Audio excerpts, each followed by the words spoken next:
분노를 쉬게 하여도 분노하면서 상대방이 나에게 말을 하고 나오는데 그때 유순하게 대답을 한다. 진짜 아주 쉽지 않은 일인 것 같습니다. 상대방이 과격하게 노를 바라면서 말을 하는데 나는 웃으면서 유순하게 대답한다. 그게 쉬운 일이겠습니까? 그런데 그렇게 대답하는 사람, 그런 사람이 지혜로운 사람이라 하는 것이죠. 과격한 말을 하고 나오는데 같이 과격한 말로 대적하면 누가 못하겠어요. 근데 과격한 말로 분노하면서 나온 사람에게 유순하게 대답을 해. 그럴 때 그 과격하게 분노하며 나오던 사람이 분노를 쉬게 한다. 내가 유순하게 대답함으로 분노하며 혈기를 부리며 나오던 사람이 더 이상 분노하지 못하고 분노를 쉬면서 톤이 낮아지고 같이 유순하게 말을 하게 된다. 그냥 쉬운 일이 아니겠죠. 예? 상대방이 분노하면서 소리 지르며 나오는데 나는 부드럽게 웃으면서 말을 한다는 게 쉽겠어요? 그럼 어떻게 그렇게 할 수 있을까? 우리 예수님처럼 온유 겸손하면 할 수 있겠죠. 나는 마음이 온유하고 겸손하니 나의 멍에를 메고 내게 배우라. 그 온유하고 겸손하다 하는 것은 그거는 성령의 열매죠. 성령의 열매는 사랑이랑 화평, 오래 참음, 장수, 충성, 온유라는 게 뭐죠? 온유 절제니라. 성령 충만하면 그렇게 되겠구나. 성령 충만할 때 유순하게 대답하고 분노하는 자를 분노를 쉬게 할 수 있겠구나. 참된 지혜자는 분노로 나오는 자에게 유순하게 대답하는 자가 참으로 지혜 있는 자예요. 그런데 쉽지가 않겠구나 하는 걸 알 수 있죠. 과격한 말은 노를 격동하느니라. 그런데 유순한 대답의 반대는 과격한 말. 과격하게 말을 하면은 가만히 있던 사람도 화가 나가지고 노를 격동하느니라. 같이 노해서 그래가지고 아주 시끄러워지겠죠. 유순한 대답, 과격한 말. 오늘 우리들은 어떤 말을 하는 사람입니까? 유순한 대답은 분노를 쉬게 하여도 과격하게 과하게 말을 하는 사람. 상대방의 노를 격동해서 결국에는 둘이 달라붙어 싸우겠죠. 과격한 말을 해서 노를 격동하면 둘 다 일어나가지고 치고받고 싸우지 않겠어요? 그거는 보통 사람들이 하는 얘기인데 오늘 우리들은 예수 믿고 하나님의 백성된 우리들은 그러면 안 되고 분노로 나오는 사람도 유순하게 대답을 하고 부드럽게 나갈 수 있는 그런 사람이 되기를 기도해야 되겠습니다. 그게 뭐 잘 되겠습니까? 쉽게 되겠어요? 분노하면서 나에게 대항하며 나오는데 나는 유순하게 대답을 하면서 우리 그러지 맙시다. 조용히 얘기합시다. 그게 쉽겠어요? 성령이 충만하지 않으면 참으로 스데반처럼 성령이 충만해가지고 과격하게 말을 하는 사람들에게도 유순하게 대답하는데 사람들이 보니까 스데반의 얼굴이 천사와 같더라. 얼마나 성령이 충만했으면 스데반의 얼굴이 천사와 같았겠어요. 사람들의 이를 가리고 과격하게 나오는데도 스데반은 유순하게 대답하고 천사의 얼굴과 같더라. 오늘 우리들은 유순한 대답을 할 수 있는 그런 그리스도인이 되도록 힘써야겠습니다. 자, 우리 2절 다 같이 읽겠습니다. 지혜 있는 자의 혀는 지식을 선히 베풀고 미련한 자의 입은 미련한 것을 쏟느니라. 지혜 있는 자의 혀는 지식을 선히 베풀어서 할 말 안 하는 막 하는 미련한 자가 아니고 지혜롭게 꼭 필요한 말을 해서 이웃에 유익을 끼치는 사람. 그게 지혜 있는 자죠. 지혜 있는 자의 혀는 지식을 선히 베풀어서 이웃에게 꼭 필요한 말을 하고 이웃을 유익한 말을 하지만 미련한 자의 입은 미련한 것을 쏟아냅니다. 마구 쏟아내면서 꺼리낌 없이 어리석은 말을 이 말 저 말 막 쏟아낸다 그러잖아요. 미련한 자는 쏟느니라, 쏟아붓는단 말이죠. 쏟아붓는다는 말은 주체하지 못하게 막 쏟아낸다는 거예요. 무슨 말을? 어리석은 말, 이치에 합당하지 않은 말, 제 나름대로 옳다고 생각하고 마구마구 하는 말을 쏟아낸다. 미련한 자의 입은 미련한 것을 막 쏟아내는데 옳은 말은 하나도 없어. 모두 쓸데없는 말들을 막 쏟아내. 미련한 자의 입에서 뭐가 나오겠어? 뭐 좋은 말 나올 수 있겠어요? 지혜 있는 자는 그 입에서 지혜로운 말, 선한 말, 필요한 말, 이웃을 유익게 하는 그런 말을 베풀고, 오늘 예수 믿고 우리들의 은혜 받고 하나님의 말씀을 많이 알아서 우리 속에서 하나님의 말씀이 나올 때 그게 지식 있는 말이 지혜로운 말이 되겠죠. 지혜 있는 자의 혀는 지식을 선히 베풀고, 그 지식이라는 건 우리들이 하나님의 말씀의 지식이어야 되겠죠. 하나님의 말씀을 많이 알아서 이웃에게 훈계할 때에 말씀을 가지고, 복이 있는 자는 악인의 꾀를 따르지 않고 주의 율법을 묵상하는 자입니다. 이렇게 예수 믿으면서 이렇게 악인의 꾀를 쫓아 살면 되겠습니까? 주의 말씀 따라 우리의 믿음으로 바른 길을 가셔야 복됩니다. 왜 가는구나. 참으로 기특하네. 내가 은혜 베풀고 복을 줘야 되겠네. 그래서 어디서나 하나님은 내려다보고 선인도 내려다보고 계시고, 그리고 선인의 그 선한 행동을 다 기억하시고 상 주시고 복 주시려고 하시고, 악인도 내려다보고 계시고 저놈 오늘도 엉뚱한 짓을 하고 있네. 저러면 안 되지. 내가 징계를 좀 내려야 되겠구만. 심판 벌을 내려야 되겠네. 여호와의 눈은 어디서든지 악인과 선인을 감찰하시느니라. 그래서 감찰하시고 모든 것을 알고 계시는 앞에서, 하나님 앞에서 바로 살면 아주 복받을 사람 되는 거예요. 왜? 하나님은 다 내다보고 계십니다. 너의 수고가 주 안에서 하나도 헛되지 않다고 그런 것은 하나님이 다 보고 계시기 때문에 그래요. 우리 하나님 앞에서 주의 뜻을 따라 바른 길을 가는 것이 헛되지 않은 건 주님이 다 보고 알고 기억하셨다가 복을 주시기 때문에, 우리들이 아버지 뜻대로 사는 사람은 주님이 다 보고 계신다는 게 얼마나 고마운지 몰라. 내가 주님 뜻대로 믿음으로 받아 살려고 애쓰는 걸 우리 하나님 다 보고 계시고, 우리 하나님이 기억하셨다가 상 주시겠지, 축복하시겠지. 주님 뜻대로 살려고 애쓴 나를 하나님이 붙잡아 주시겠지, 내 기도를 들어주시겠지. 우리들의 아버지 뜻을 따라 살면 하나님이 어디서나 다 보고 계신다는 게 너무 고맙고 감사하네요. 그런데 아버지 뜻대로 살지 않는 사람은 하나님이 다 보고 계신다는 것처럼 괴로운 일이 없어요. 하나님이 다 보고 계신다. 주일날 교회 와서 예배 드려야 될 텐데 집사가 저 도박장에 가서 오락이, PC방에 가서 PC 열심히 하고 있으면 하나님이 다 보고 계십니다. 하나님이 다 보고 계시는 것이 주님 뜻대로 사는 사람에게 너무 감사한 일이요. 주님 뜻대로 살지 않는 사람에게는 하나님이 다 보고 감찰하고 알고 계신다는 게 너무너무 괴로운 일이에요. 요나처럼 아버지 뜻을 불순종하고 배를 타고 배 밑창에 가서 잠자고 있어도 하나님이 다 보고 계시니까, 요나야 이놈아, 너 니느웨 가서 복음 전하는데 어디로 가는 거냐 이놈아. 하나님이 다 보고 알고 계시니까 풍랑을 일으켜서 배가 뒤집히도록 만들잖아요. 하나님이 알고 계시니까. 주님 뜻대로 살지 않는 사람은 아주 괴로운 일인데, 아버지 뜻대로 살려고 애쓴 사람은 하나님이 보고 계시니까 내가 주님 뜻대로 살려고 애쓰고 노력하는 것 하나도 헛되지 않겠지.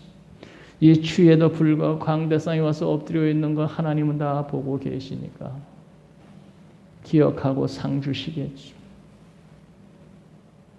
첫날에도 불구하고 수요일날 우리 수소 식구들은 안 올 줄 알았더니 오늘은 추운데 오늘은 제끼자 그럴 줄 알았더니 보니까 또 왔어. 하나님이 얼마나 기특하게 여기겠어요. 하나님 보고 알게 계신 거예요. 그래서 우리 하는 행동이 하나도 헛된 게 없어. 다 보고 알고 계시니까 그게 쌓이고 쌓여서 보게 되는 거예요.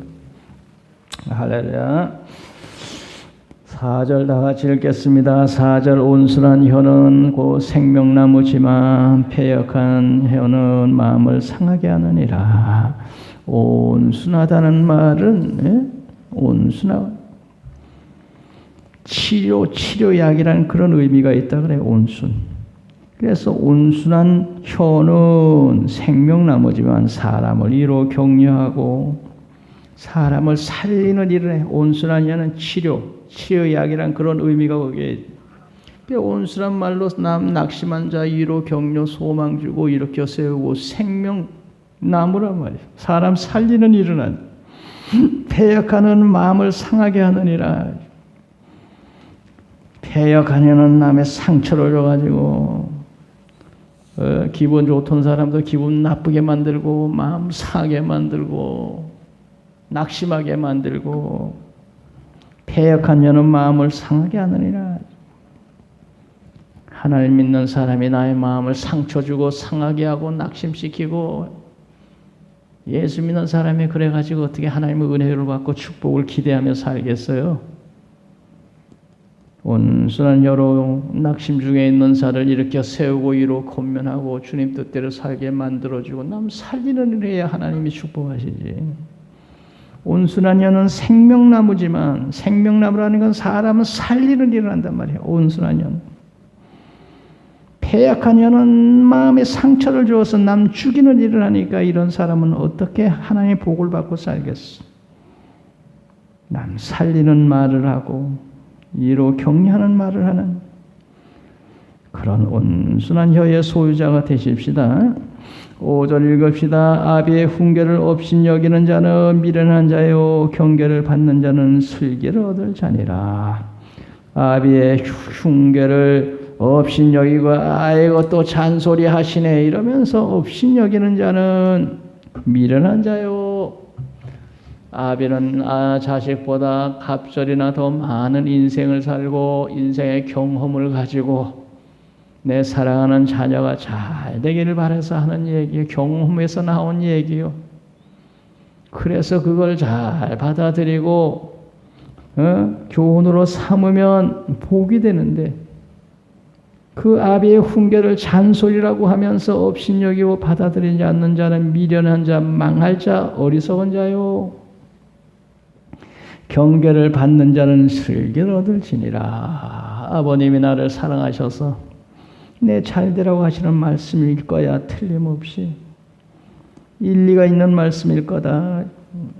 소중하게 여기고 받아들이고 그 교훈을 삶에 적용해서 사는 그런 자는 슬기를 얻을 자래요. 복받을 자란 말이죠. 꼰대가 뭐를 한다고 뭐 이러면서 요새 아이들 말이죠. 그렇게 하면은 그 아이는 복받을 아이가 아니에요.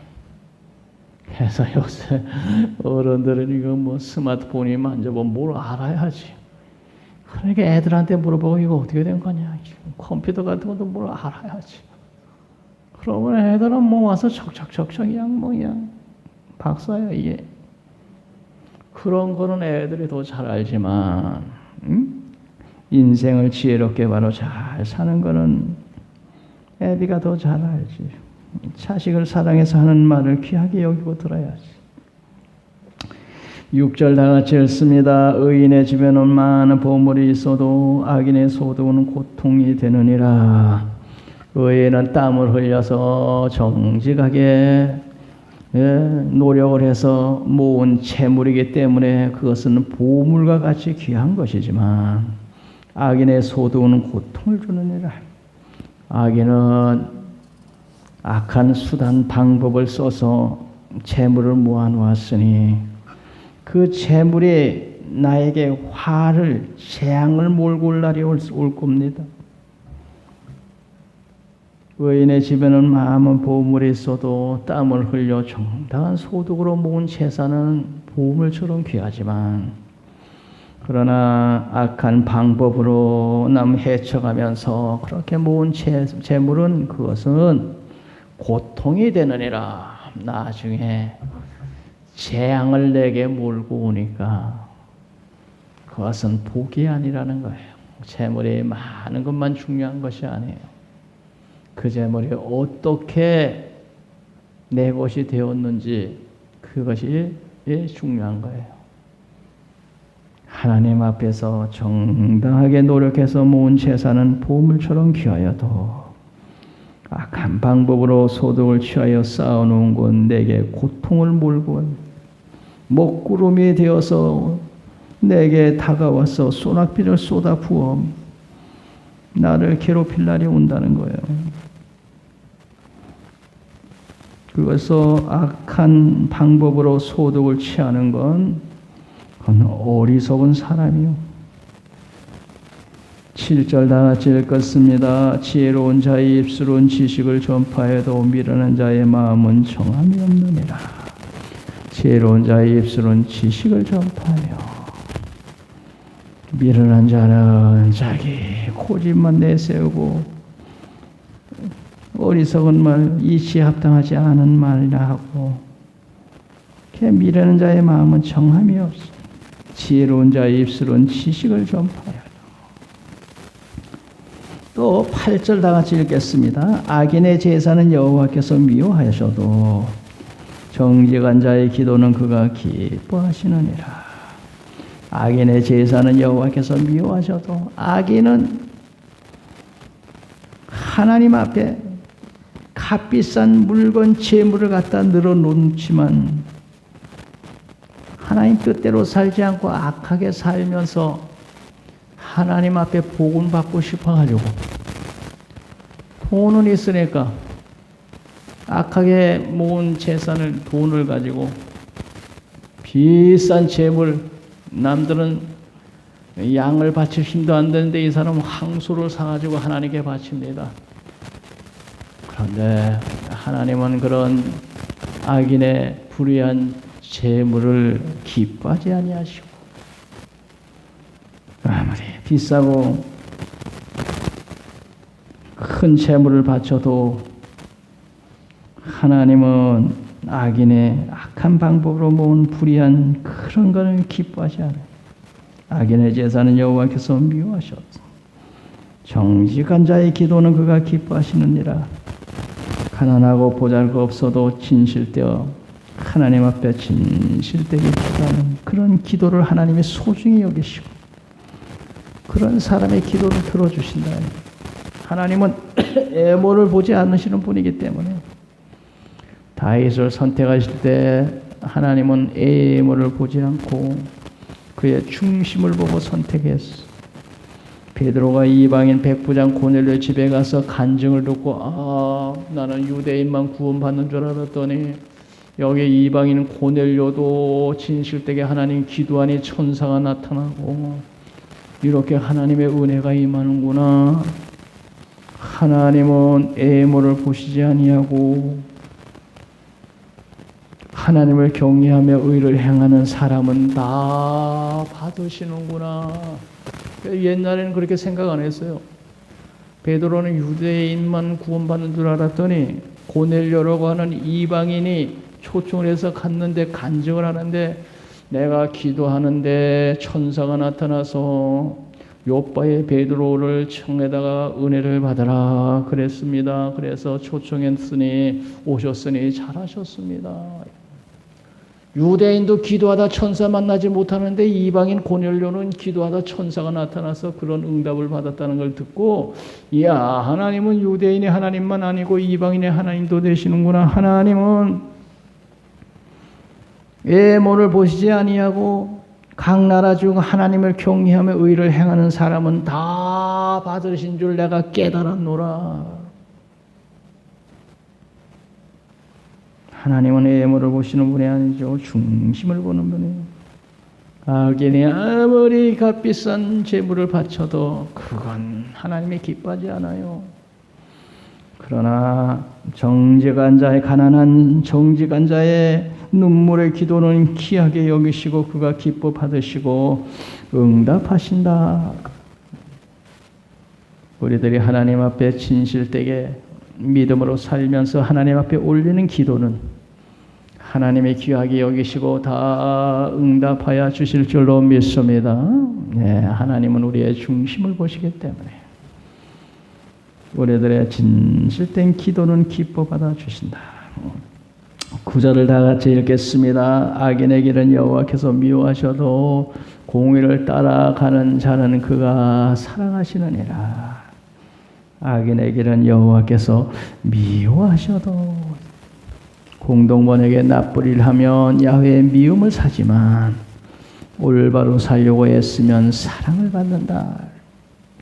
공의를 따라가는 자, 올바로 살려고 애쓰는 자는 하나님의 사랑받고 산다.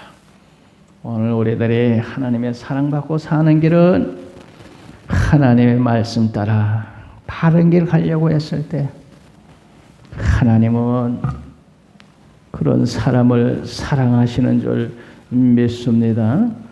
10절 나같이 읽습니다. 도를 배반하는 자는 엄한 징계를 받을 것이요 견책을 싫어하는 자는 죽을 것이니라. 도를 배반하는 자, 바른 길에서 떠나면 엄한 징계를 받고 책망을 싫어하면 죽음에 이른다. 악인이 도를 배반하고 견책을 싫어하여 받아들이지 않고 계속 죄악된 길로 가면 마지막은 심판이다. 멸망이다. 회개하지 아니하고 계속해서 도를 배반하는 그런 길로 가면 하나님의 심판을 받아 죽을 것이니라.